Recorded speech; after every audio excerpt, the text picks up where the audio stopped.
I think I thought I had to choose, and I think it's more of like a. It's almost like a flaw in my mind, right? Where, in one way it works for me, and the other way it works against me. Why it works for me is because I dedicate more to the craft of investing, and just being able to. The more time you spend on it, naturally you're just increasing your surface area of serendipity, right? Yeah. But it works against it's a good you line, because surface area of serendipity. yeah. I prepared this. There's no way that's the first time you said Just that. give me the dictionary. There is no way that's the first time you said that. That is something I practiced for months. Yeah, before that's a good starting one. before That's when he's coming telling here. founders, sorry, we can't invest, but We can't invest, but, But let's, increase let your me, surface let me area of keep- Let me serendipity. maintain my surface area for serendipity, so let's stay in touch.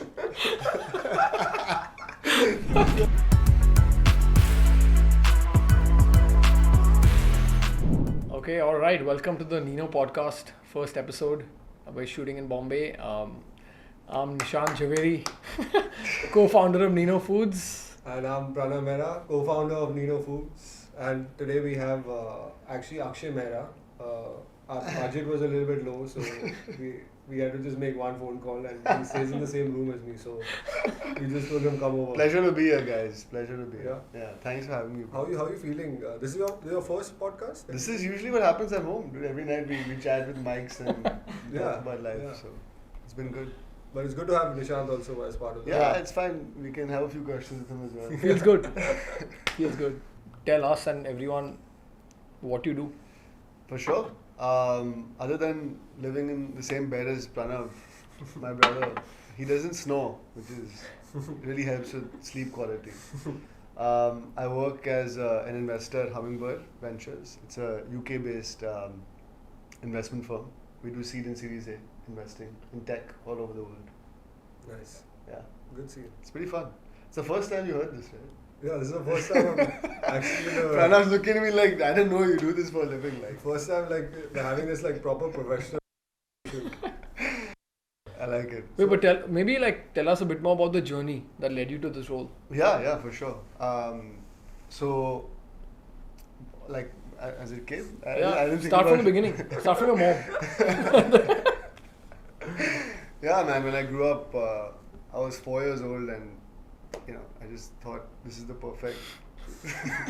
Become venture investor at 4, flying your dad's I capital. was 4 years Wow. old. My mom was serving me fried eggs, and I was like, man. I didn't know that you found it that early. No. So, no, seriously, it kind of happened, I guess, along the way. I was initially super passionate about the arts and music and wanted to go study music in college. So, that was the initial plan. So, I went to Franklin and Marshall, which is a small liberal arts school. You know what I'm talking about? No, yeah, I know. I've come there a couple of times. And I decided, once I got there that I didn't like the theoretical aspect of music. I more enjoyed just playing and performance. So, Dad is in finance and in the markets and was always exposed to just, during dinner and meals, conversations on finance, and decided to explore that path, which was fun. So, did econ finance, moved into banking. So, I did 3 years at Citibank in New York. And I was in the group where we took a lot of companies public, tech companies public predominantly. And I always wondered at that time, what this, because when you're going public, it's a massive milestone for each company, right? But what was really intriguing for me was I was curious what got the company to this point, right? This incredible milestone of being able to go public after a long journey. And so at that very time, a lot of my peers were going into investing jobs and continuing in banking and finance, but I wanted to really just explore the operating side, what you guys are doing, the actual work on the ground. And decided to join this company. I was an early employee, the 9th employee of this company called Artivest, which was in New York itself, platform for retail investors to invest into alternative investments, so PE, VC, hedge funds. And we had an amazing journey. I think, we scaled up to 200 plus folks by the time I had left, and then they eventually got acquired in 2019. I went to grad school, and I was pretty clear about what I wanted to do in grad school. I wanted to kind of take my experiences and combine it into one single job, which is investing. So the breadth you get with banking, working across different industries, meeting different companies, with the exposure to technology and to working with early stage teams. So that's exactly what VC is, right? And super privileged and lucky to be part of a great platform where I currently sit today. Good seeing. Why don't you tell us, like, right now you're at Hummingbird and like you're the only person like running India, or? Yeah. So we've been looking for people to join. So if anybody wants to join us, do let me know.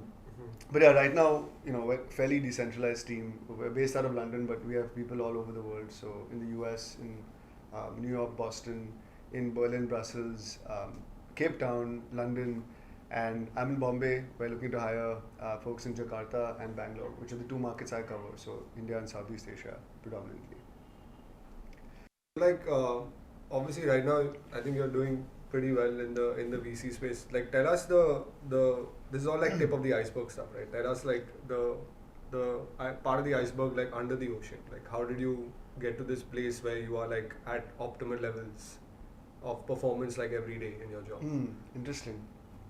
Yeah, look, I think a lot of jobs and being on the operating side for a very brief amount of time in my career, I think you get a lot of dopamine hits, right? You get to finish a task or you see your sales numbers every week, every day, every month, and you feel really fulfilled. You see the impact of your work directly kind of related to what's happening on the ground with high frequency. Investing, which nobody really talks about, is depending on the firm. And at Hummingbird, we're quite high intent at investing, so we don't invest too often. But when we do invest, we're all in, and so you get maybe like 3 to 5 dopamine hits here, which is actual investments. And along the way, you have to stay motivated, right? Because you have to sift through a lot of different companies and founders to find the right founder that fits the thesis of the fund. So that's the real truth, right? Every day you have to kind of bring your best self, and most of the meetings don't go anywhere. Even though the other side of the call, or the meeting, you're talking to founders that have their life's work presented to you. You have to stay active. You have to be able to have that clarity of thought to say, this is for the fund or not. And so to answer your question more directly, you know this, but I try to stay grounded every day, right? So I meditate a lot, work out as much as I can. I may not look as fit as you guys because I consume all your food very frequently. But yeah, that's basically it. Just being able to stay present and bring my A game every day, but it doesn't happen. But you just gotta make sure it happens the next day. Nice. You know what I mean? I know what you mean. So you're basically you're hiring right now for Hummingbird, right? So tell us like a little bit about like what are the filters, like what do you look for when you're hiring, and then obviously tell us the other side of it where if you had to let someone go, like why would you let them go? Also, as a side note, I remember we spoke to Akshay and the folks at Hummingbird for advice way back when you were money with YC. Yeah, I remember, yeah. And one of the very insightful questions that they asked, which we still think of, is how do you differentiate in your hiring approach? Like, what do you do in your hiring? Yeah. That is, like, what's the USP with hiring? Like, how do you, like, really, what is the process you've set to repeatedly get good people? Yeah. Not like, how do you get one good person? So that was something that we still, like, keep improving on. And that was, like, a damn good question. Yeah, fair enough. So to answer first on the personal hiring front. You also, while you're answering, you can eat some of the food as well. Yeah, bro. Please. Now that you mentioned it, you guys want one? We can eat this, right? With some dips and all. It's fine, right? Safe. Yeah, so on the hiring side, Nishant basically alluded to it earlier, right? Which is high agency people. And going back to every VC job does not mean this is the profile. Wait, sorry to interrupt. Maybe for some people that don't know, because even I didn't know so a while back, what do you mean by a high agency person? A high agency person is someone, when you don't have to they're self-motivated, they're self-driven.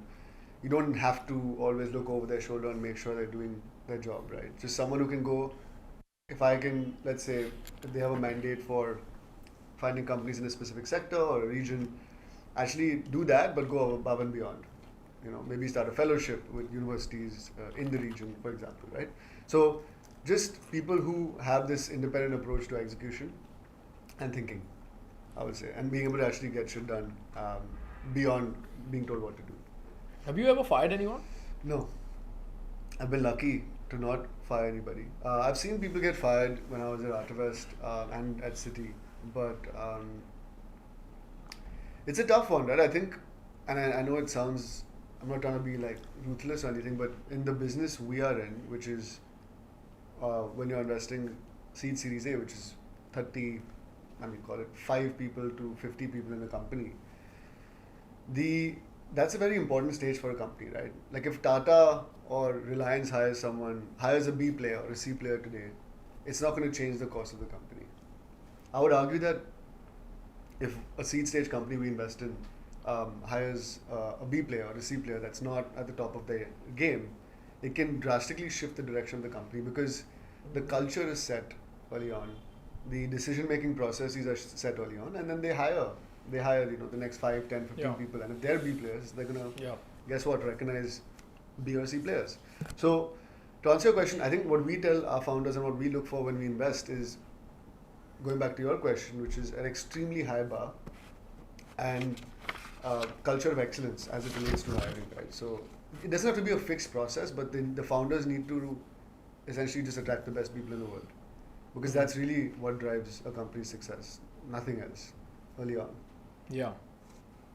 No, and I think one thing from my side is on this bit is what I've seen is like I was always questioning why people spend time building personal brands.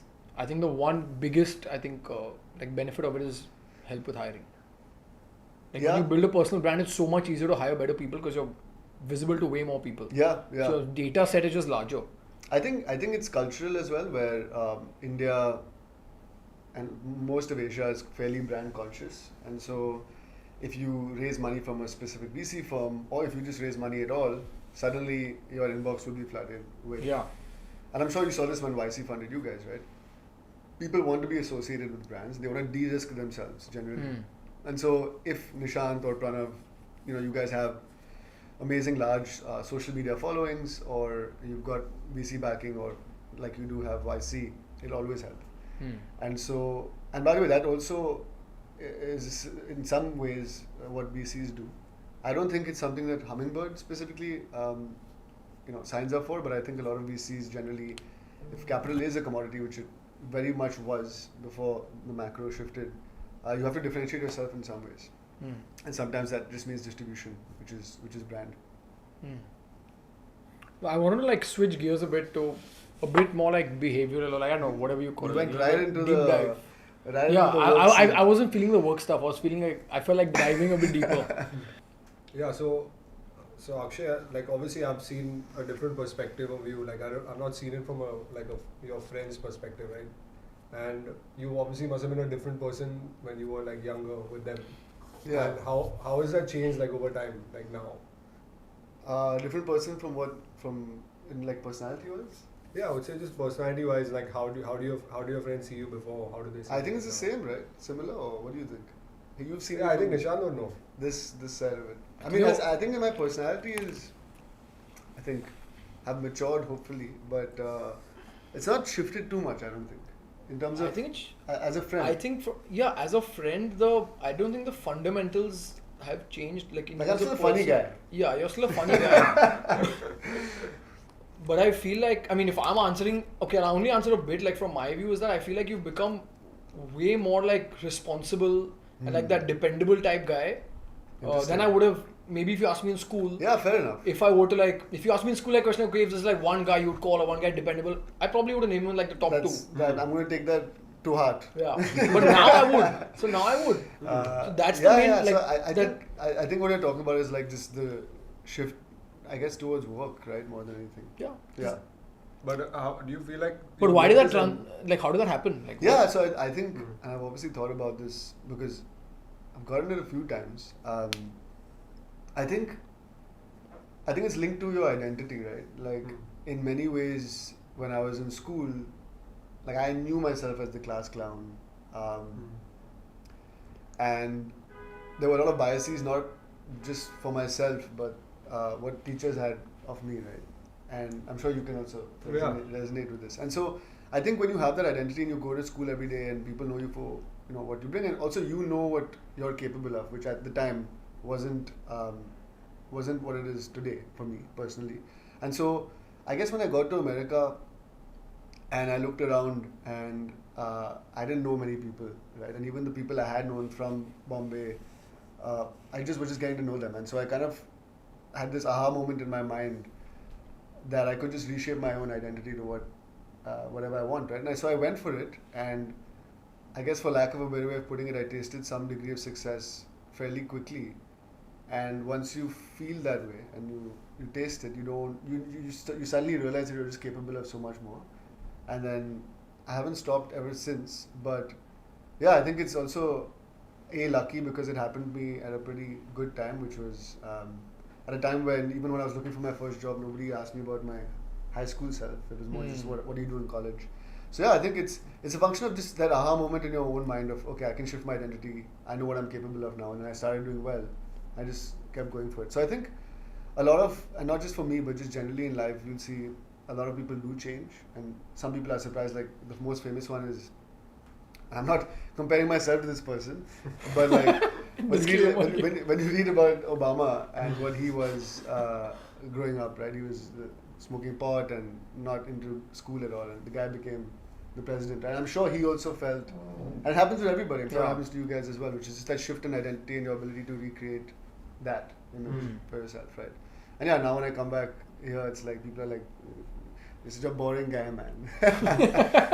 Well, you feel like this like very focused like work perspective now is like affected your personal life? No, it hasn't. I mean, I obviously have that degree of self-confidence now that it doesn't matter, but my closest friends will joke about it because, like Nishant said, it's also a change. relative. It's also relative. Yeah, it's a change. So Like for anyone else, like the baseline is the same, but for him, the difference is different. Because he started off with like, okay, like always the guy that does crazy shit 24/7. Yeah. So the reference point is different. Yeah, the reference point is different. But obviously they don't actually care. It's just a joke. I still think I'm the same person, man. No, that's good. Yeah.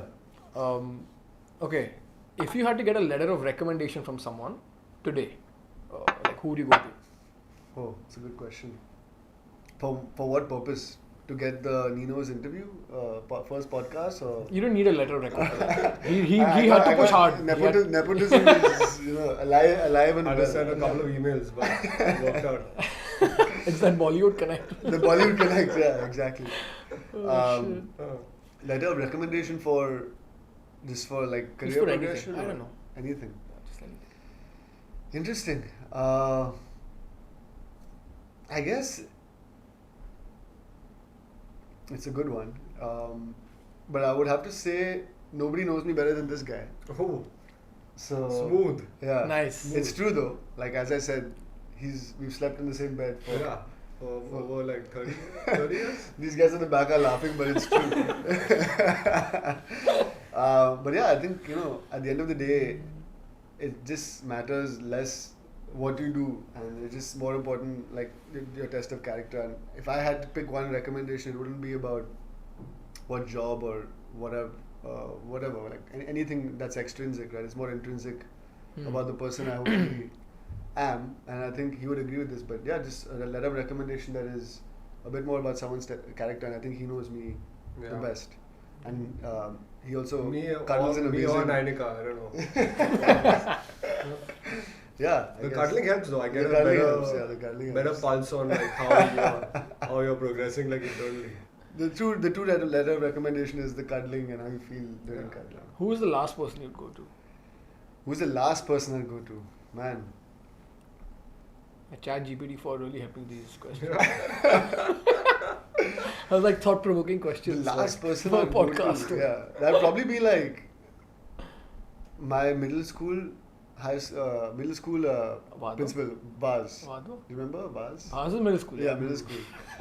I think that was me at my worst, like absolute worst. Principal. Like it was like there was Teachers' Day when all the parents would come and everyone goes to classrooms, and I would go to her office because she's like, "Why are you not able to pass the 6th standard?"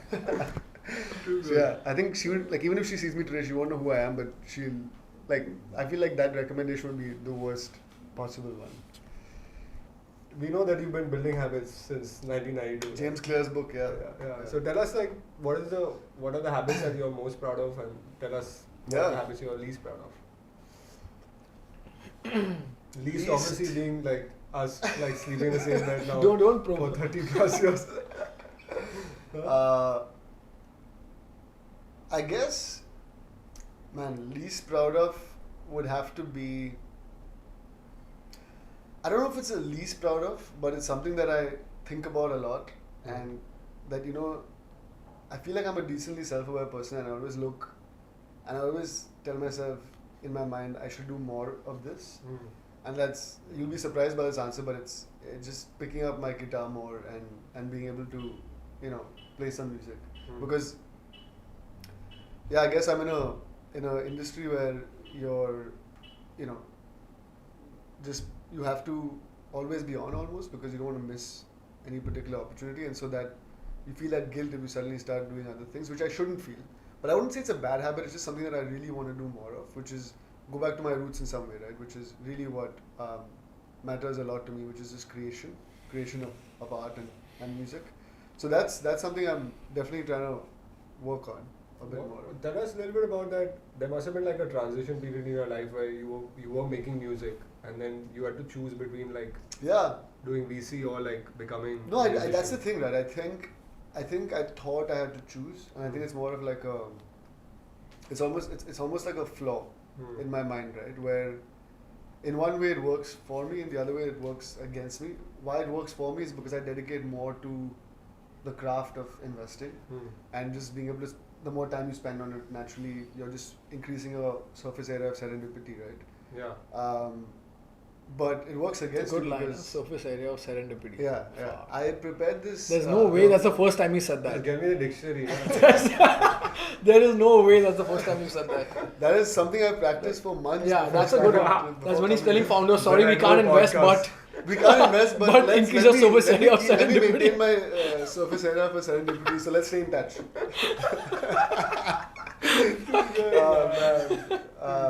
But yeah, so it works. It works for you in that sense, but it works against you because if something is so important for any human being, for me it's just like I said, art.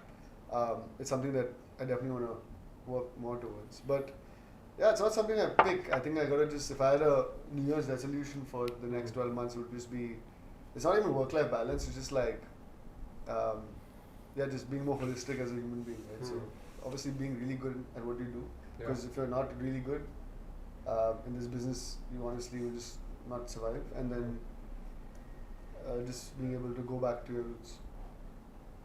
So what are the habits that you're most like? I just like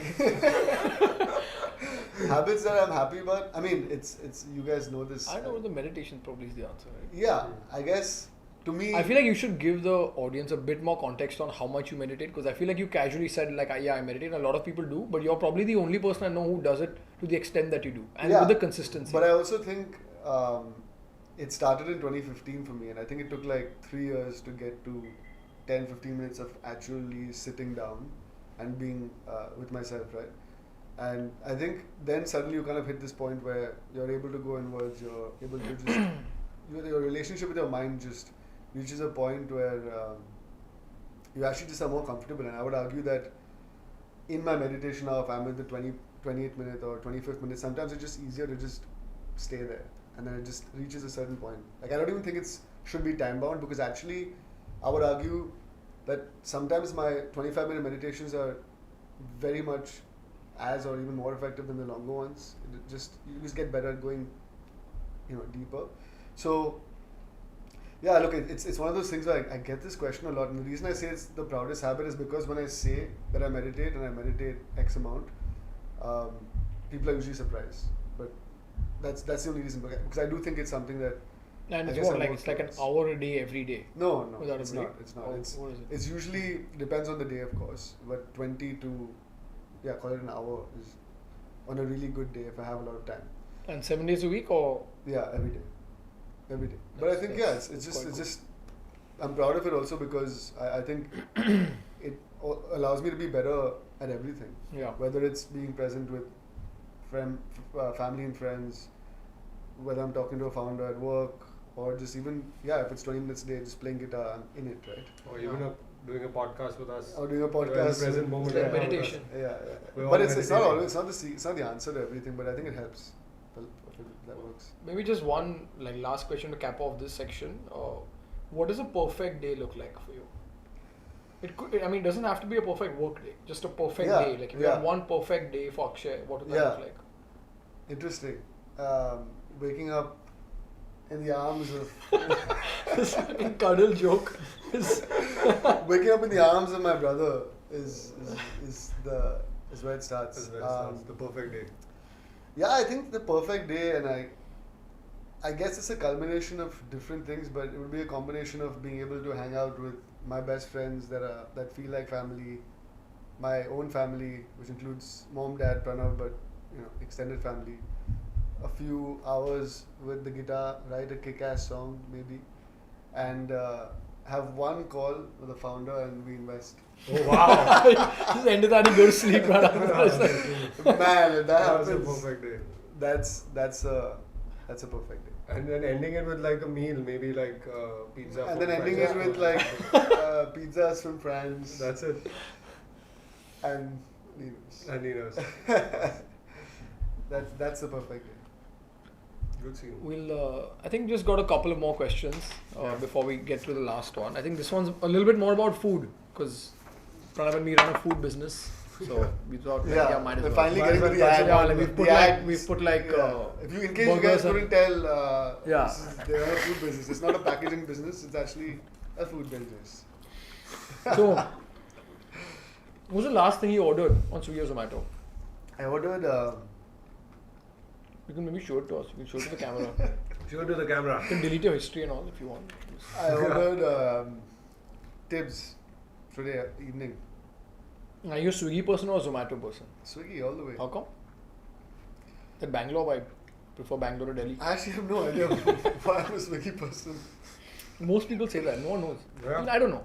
Isn't it a There's thing? just something, some experience that, Isn't like cities and metros have more Swiggy users? Nothing like Swiggy's that. like in fact, Bangalore. Zomato is a bit more now. It's 50-50. Bombay is also like 50. Yeah, I have no idea why, but I guess this used to just habit formation. You know, when I read James Clear's book when I was 2 years old. Yeah. Okay, so Tibbs.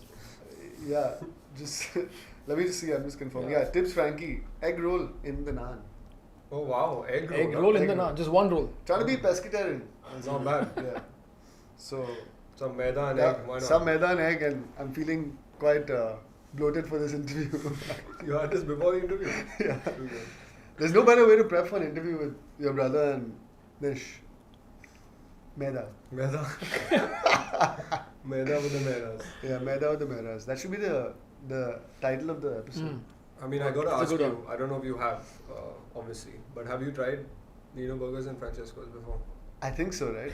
It's what you wake me up to every morning at 4 a.m. before you go back to sleep. Oh wow. Yeah. You were awake watching me eat then? In the bed on your side. Of course, it is the best, right? And I don't have any bias. Like, why would I be biased? What's your favorite dish? I go for the avo beet at Nino's, which is Nice. unreal, honestly. Nice. What and do you then like about it? Like what? I like the way the beetroot tastes on my tongue. Waiting, I like the way the beetroot flickers against the back of my throat. That's exactly what we were going for when we designed the. Yeah, that was the. I'm sure you guys. That's sat what he down, told you're us, like, chef. let's make a dish that flicks the back of the throat of each vegetarian in India, and then avo beet was formed. Nish is like, What about Francesco? No, I'm just happy that a non-vegetarian guy said a vegetarian burger. It's like, Burgers, well, burger, pescatarian now, dude. Yeah. What's your favorite pizza in Francesco? Jalapeno, mushrooms, Hmm. custom on the thin crust.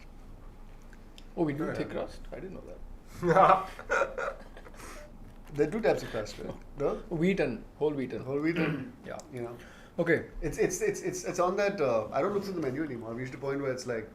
Do repeat your you last pay order. for Nino or Francesco? I do. I insist.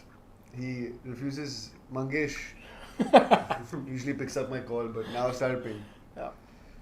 I hope I contributed somewhat to the revenue. Significantly. Yeah. Not that significant because your number's fairly large now. No, still. Yeah. repeat customers are. Always Yeah, the repeat important. customer average is important. Yeah. If you were to like start your own cloud kitchen or restaurant, what would you sell? I would sell, and I have a very strong opinion on this. I think I've shared it with you. I used to live in New York, and I go back to New York fairly often. And you walk into this restaurant called Mala Project, which is Sichuan dry pot, where you pick your vegetables, your rice, and meats if you're non-veg, and you go there.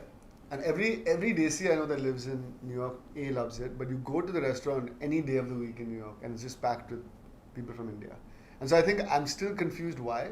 In fact, I've messaged the founder asking if she's open to selling the sauce and To increase the surface area of to serendipity. increase the surface area of serendipity to India. And I got 0 responses. But I think that's what I would start, man. Like Sichuan, dry But Sichuan. is your restaurant in New York or in Bombay? It's in Bombay because I think that it's completely underserved right now. Unserved rather. There's no. There's no player It's that's like doing hot that pot kind There's of no one cuisine. doing it. There's no one Hot doing pot, it. right? Yeah. Yeah, it's like a dry hot pot with specific kind of flavor.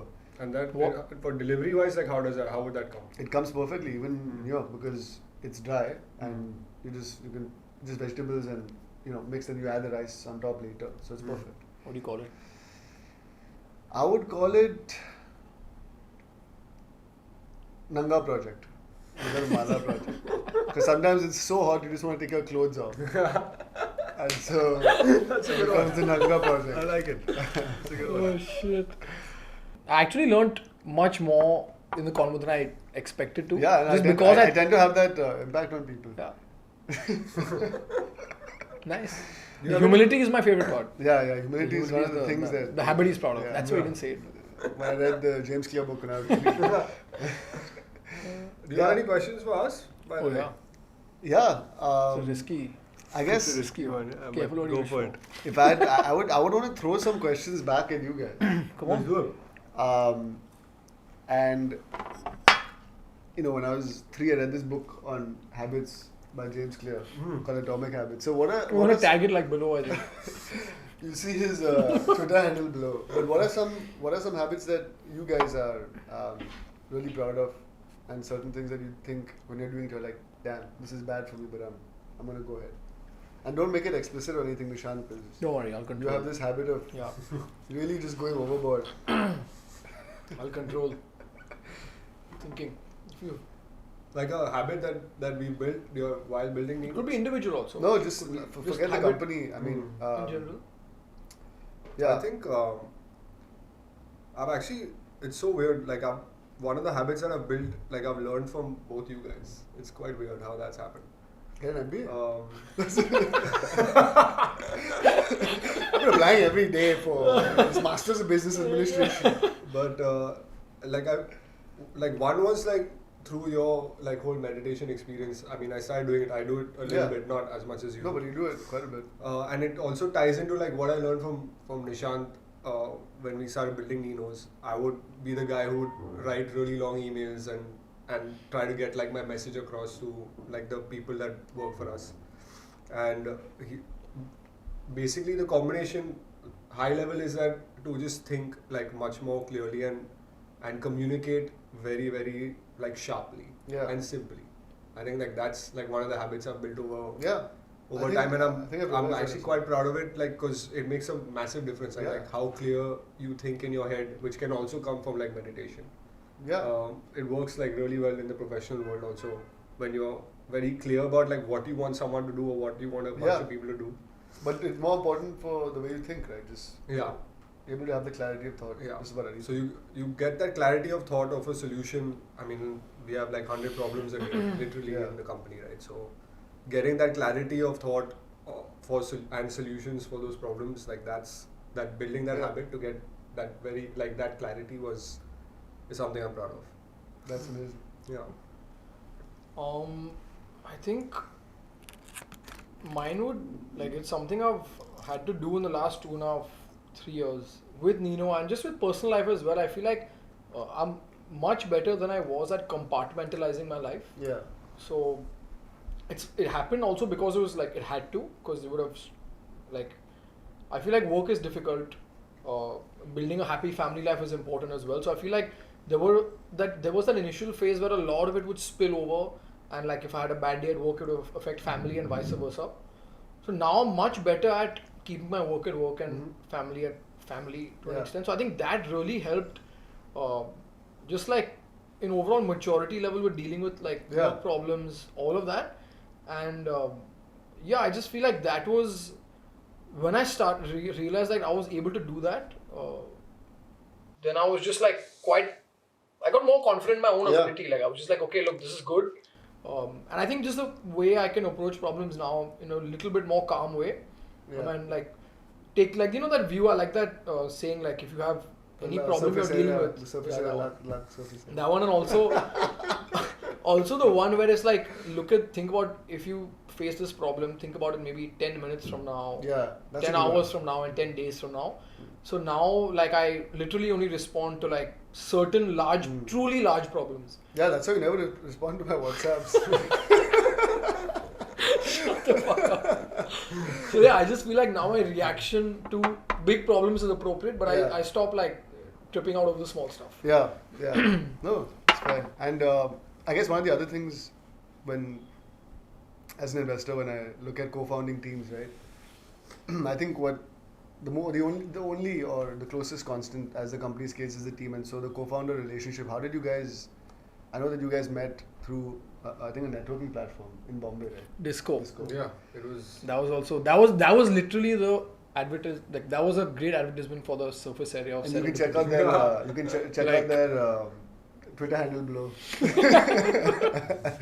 But you basically, by going there, increased your surface area for SOS. Increase the SOS. But yeah, what did you guys see in each other, right? Because obviously, I think excitement around food is obviously a common thing. But when I don't think that was. Yeah, but I think that wasn't a factor. I know, but I think food had nothing to do. What's more important is value alignment, right? Because this is a 10-15 year journey in certain cases. So, what do you think attracted you guys to work together? So, I'll go. I mean, the way we met also was like quite Talking crazy. about Malika or Pranav? Because Right now, Pranav. Okay. Malika will talk about in the next episode. Malika, the second wife, we talk about it. I mean, the way we met also was quite crazy, and I mean, we'll deep dive into that story maybe in another episode or another day. But it was a mix of like right time and right place. Yeah. And like I'd known Pranav as like my good friend's elder brother my whole life. great friend, right? A great friend. Now, like really, really great friend. If you reply to my WhatsApps, it'll be even better. So that's how it's been Pranav my whole life. Like we played football together outside your house. Like we had that relationship. And then I feel like once we started talking, like once that entire first interaction happened and we were like, okay, like what do you want to do? And at that time, keep in mind, we didn't want to build cloud kitchens. We didn't want to be in the food business. We wanted to build infrastructure to sublease because we thought the cloud kitchen market was booming. Something similar to what Travis was doing as well at a way larger scale in UAE and a bunch of other places in the US as well. And our kind of thesis was, okay, like we'll take bigger spaces, chop them up into 10 units, sublease it and make money on the rental margin. In hindsight, it's a super capital intensive model. I would never kind of approach it again. But like as we did that and as we were exploring, for me, the vibe alignment, and that wasn't like one meeting. Like we spoke for like a month and a half before we decided. So when he started speaking, like okay, like come over, we'll like start talking. That's how it should be. So that vibe. It was like once in like 10 days first, then it became once in 7 days, then it became once. Then one day he ended up in our bed, and I was like, what's going on? So the value alignment was there from before because I knew him, his family. So I knew the values, but the vibe alignment happened in 2020. But values is also linked to ambition level, right? Yes. So that I include ambition and vibe. Like, what does he want from life? Do we want the same thing? And then then the kicker was like the difference in skill sets. Like his whole like media and like understanding people and how to make people smile, laugh, get people's attention is critical. And mine was a bit more like the operations and finance side. So I think that we realized like, damn, like this is. I mean, then it was just how the next couple of years unfolded. It was just like a dream. Like it's like crazy. Damn, you got pretty. Mine is not that deep. Mine is he was a good-looking guy. I saw his profile. It was like he's a good-looking chap. I can stare at him at work for like how many years. No, I think he mentioned like most of the points. I think like when I was in my life, I was doing like 10 things. You were aware of like what I Yeah, was but that's doing. also natural when you're exploring. Yeah, I was doing 10 things. I think my confidence levels was pretty low at that point, and I think like when we started talking, I kind of started getting more confidence about just having like one more person to do this journey with, right? Yeah. I think that was like a big one for me, aside from like whatever he's Yeah. mentioned. And yeah, I think vibe was obviously super important, Yeah. and yeah. Good stuff, guys. Well, it's a pleasure Nice. having you on the Nino's podcast. We have the first one episode. last question. Check out our sponsors, Disco and James Clear. And SOS. James Service Clear better be Area. sponsoring this podcast, bro, for sure. Okay, last one. If you had to send a message to your 25-year-old self, what would you say? 25-year-olds. You're 30 now, right? Yeah. Yeah, 25. I We're look. turning 31 in May, right? Yeah. Last day. Tracking in the whole age. Last day. You've got your full history. here. March 23rd, right? Yeah. Oh, Yeah. Not bad. Oh shit. Not bad at all. Not bad. 25-year-old self.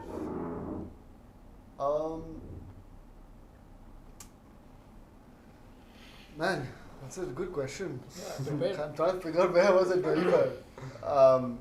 I think honestly, I've been pretty clear. If I had to go back to my 25-year-old self and I told my 25-year-old self where I would be at 30, I wouldn't be too surprised, to be honest. Because when I was 25, I was at a startup, and I think early on in the startup, I realized that I wanted to work in investing, and I knew I'll get there. So I think I would just, if I had to give my 25-year-old self advice, I would just be stick with it. Like some days will obviously be pretty difficult, and again, no dopamine, but I knew I would just be able to get there. So I think just stick with it, like the process. Not trust the process, because that's too cliche. But just stick with it. Stick with the process. Stick with it. Whatever you want that to mean. And what about your 35-year-old self? I don't What's know. future man. Akshay up to? Yeah. Or maybe talk to him a bit. Future Akshay is going to be a bit more, hopefully well-rounded, I think. Going back to what I said earlier in this chat, which is hopefully, again, fingers crossed, obviously doing well at what I love to do every day, which is work with early stage teams and all that jazz, but also play a little bit more jazz. Yeah. You know what I mean? Nice.